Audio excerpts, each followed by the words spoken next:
So this will be the disassemble video of GB-01.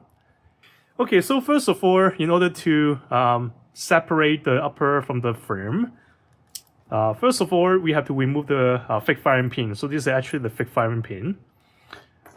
So the first thing is actually, I'm going to put the slide rearward. All right. See if I can hold it right here. Okay. It may be a little bit hard to see, but it's right here. So I'm going to use a small plunger to push the pin down and then slide the plate to take it out. But in the meantime, just be careful because the pin, the plunger in there will just fly out all the way. So I just point down just in case.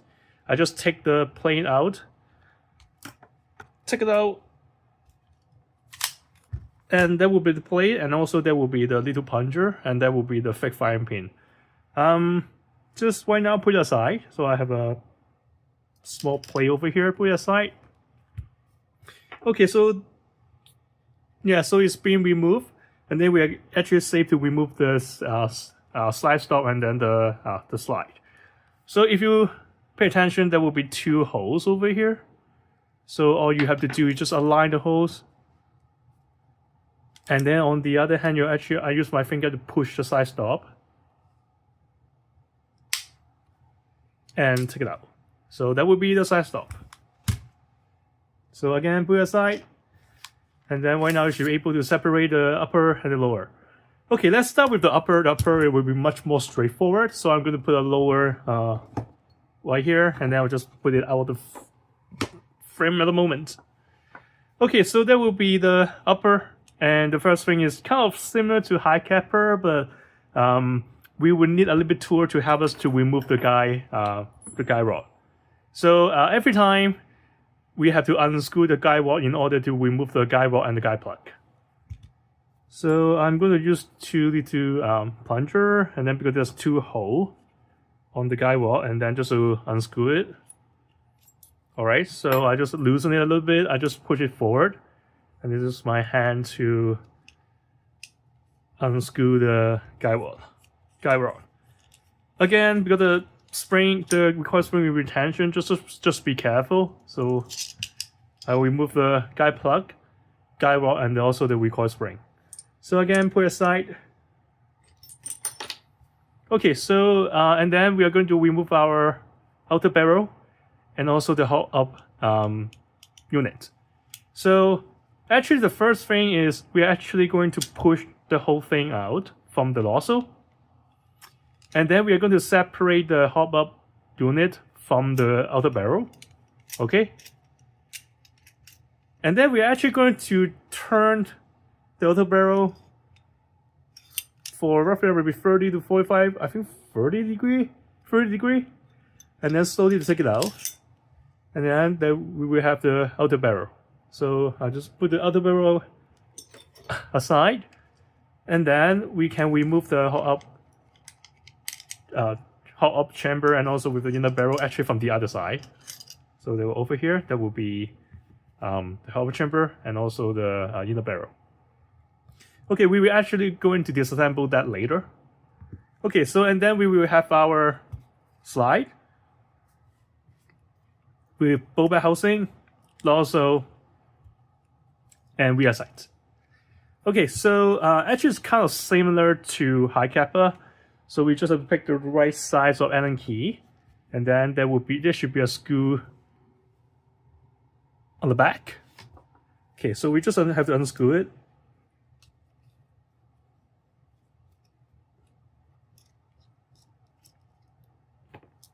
And there we go.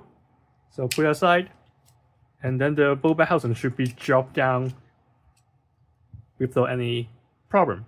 So that will be the bulb housing, and then that will be the nozzle return spring. Just be careful, don't lose it. And then that will be the nozzle and also the bulb housing. I actually modified the bulb housing, the piston, but you should have a O-ring piston over here, and then that will be the bulb housing and also the nozzle.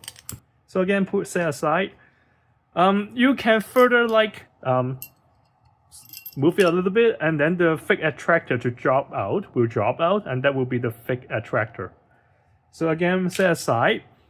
You can further disassemble the whole assembly for the rear sight, but again, when you're doing maintenance or also you would like to do some modification, mostly will be on the the lower frame. So I don't think we have to unscrew the rear sight. I don't think we have to do it. So yeah, we just leave it as it is, and everything should be good. All right, so that would be the slide, the upper body of the slide. Okay, and then move on to our hop-up chamber. All right, so actually very similar to the high capper one, the Gunslip Pro high capper one. So yeah, in order to disassemble it, first of all, turn off the hop. So just turn the wheel all the way to the left. Already turn off the hop. And then take a small screwdriver to remove the screw.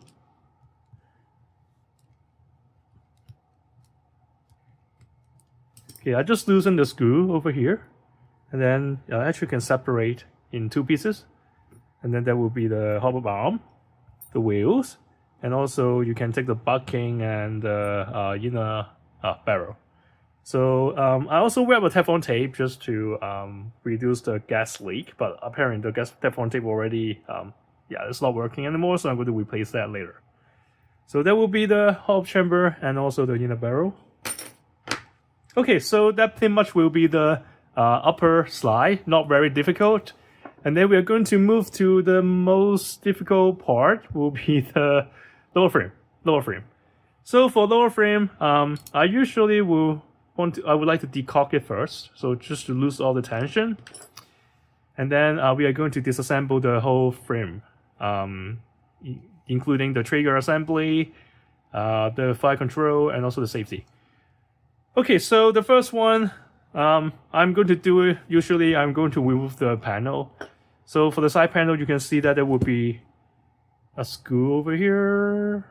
Yeah, right here. So pretty straightforward.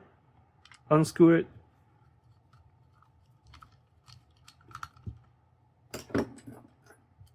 Don't lose the screw, so I will keep it right here. And then you should be able to slide out the panel. So that will be the left panel. If you have multiple panels, that's how you swap the panel with different color. I actually have like 3 sets. I have a black, silver, and gold. I just don't know why I have too many, but I end up going with the black one. So yeah, the screw slide out. Good. Okay, and then the mat well, pretty straightforward. There's a screw over here.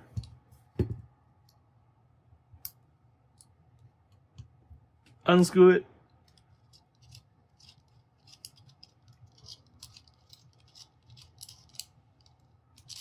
Okay, so it's a really long screw, so unscrew it.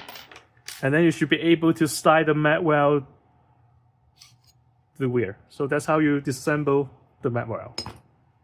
Okay, the next step is we're going to remove the safety. Okay, so for the safety, we're actually going to flip to the other side. Alright, and you should be able to see that on the right hand side, there will be a very small machine screw over here. And that was the small Allen key come in handy. So you try to fit the Allen key in there, turn it counterclockwise this way.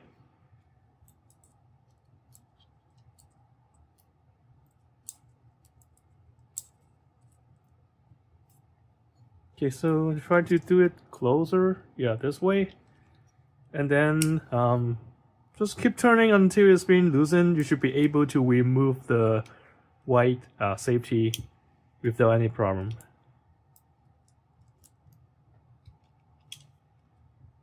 Alright, so it's removed. So I'm going to put it set aside. Okay, so for the left hand side, in order to remove the left hand side, what we are going to do is we're going to use our finger to press on the trigger bar. Because I would like you to show, I would like to show you this part over here. this is called the safety connector. It's going to connect the safety and the trigger bar. Okay, but normally it will be in the way of the safety. So what I'm going to do, I'm going to press the trigger bar, and then it will drop down. You can see it drop. And then I'm going to use my left hand to push the safety, and then that's how to remove the safety. Alright, so that will be the left safety. After removing the safety, it will expose the small screw over here, and that screw is going to hold the fire control unit, and also there will be 2 screws over here. And then we also, I think we have the trigger bar remain here. We also can remove the mat release, but again, I think for maintenance, if you have problem with the mat release, then you can remove it. But for my maintenance, and also I'm not going to remove it, because when I'm going to put it back, it will take a long time. So, and also it's not necessary to remove it. Start disassemble the fire control unit. Okay, so first of all, the hammer actually will be in tension, because there's a hammer spring in the frame, and actually the hammer will be caught in tension. So we are going to first remove the hammer. Okay, so if you look closer, there's actually so it's right here. You can see a screw, and also for that screw, we actually use the hammer removal tool. You're going to use the screw to unscrew it. But in the meantime, remember, hold the hammer, because it will pop out. So keep turning. Okay, so when the screw came out, you keep turning, it's no longer going to move anymore. So what we are going to do is that, first of all, I'm going to hold the hammer, and then I'm going to take a small plunger to push the screw out. Alright, so hold the hammer, take the screw out, and then slowly let the hammer to come out under the spring tension. And this will be our hammer. Okay, and then we're going to remove the trigger box. Okay, take a small screw driver, remove the one on the left over here. Alright, so don't lose that. I usually, again, I put over here. Alright, so, and then we can unscrew these 2 screws that holding the trigger box or fire control box.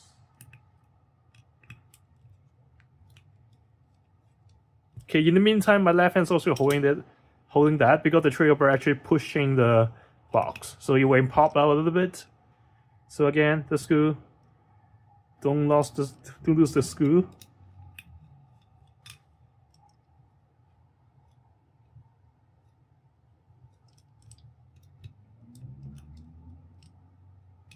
Alright, so I put the screw to the left. Alright, so we can slowly take the trigger box out, but in the meantime, I usually will lower to the left, and I will show you why. Okay, so I have the trigger box out, so let's set this aside first. Okay, because we have a valve disconnector over here, and then you have a little spring. I'm so lucky that it didn't pop out, so I usually will lean to the left. So when you actually pop out, it will just stay on the mat. So yeah, and then on the right, these small pieces is the safety connector that I was talking about. So this is the one over here. Again, we can just take it out, put that aside. Okay, and then for the valve disconnector, we just push it down and take it out slowly, because we don't want the spring to pop out, and that will be the valve disconnector. Okay, so again, to the box over here. Okay, and this will be our 5 control units, or you can say trigger box. And you can also see that there's a screw over here. Is this screw going to hold everything together? So we are going to unscrew that.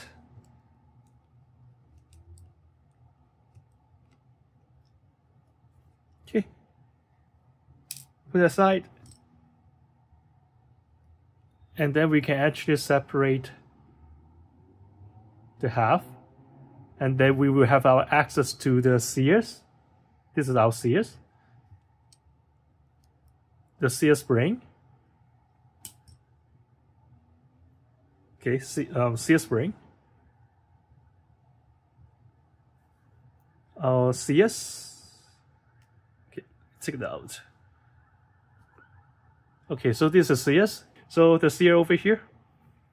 And then if you can see that we also have the valve locker. This is the big piece, is the valve locker. So in order to remove that, you just have to take it out.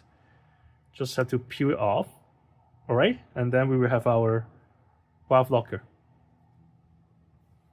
And then you can also take the pin out if you want, but usually I will keep everything here. I will keep everything here because I don't have to further disassemble it, because it would just take much more time to put them back together. And also for the usual maintenance, yeah, we don't have to further take it apart. So for the usual maintenance, so you can see that there's a lot of different like lubricant and oil, so you can take a Q-tip or anything to just clean it, and then you can put everything back together. So that will be for the trigger box.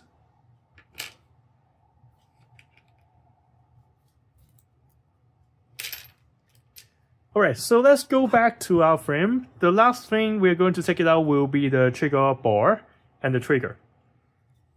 Okay, so if you can see that there's a pin right here, and if you look closer, hopefully you can see that. You can see the tooth is on the left hand side. Okay, so what we're going to do is that we're going to take a plunger to push it through from the right to the left. Okay, so rest it over here. Everything should be secure. Yeah. And then take a small plunger. Alright, small plunger. And then we're going to hammer from the right to the left.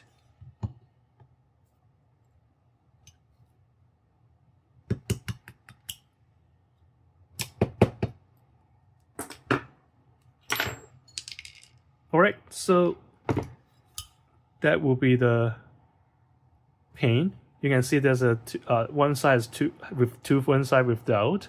So that will be actually go from the left to the right. Okay, so when this is out, we can actually take the whole trigger assembly out, and also the trigger spring will be dropped out as well. Okay, so that will be the trigger bore, and also a trigger spring. We can further to remove the trigger bar from the trigger by just punching out this pin, but for normal maintenance, I don't think we have to do it. We don't have to do it, so I would just stop right here. But if you want to disassemble it, you just have to punch this pin out, and then the both will be they will come off. Okay, so there will be trigger bar, and also the trigger spring. And then what we have left would be the frame with the mat release, and also with a spring that is going to hold the spring, the size lock. And I think that will be everything sufficient for doing all the tech work and also do all the maintenance.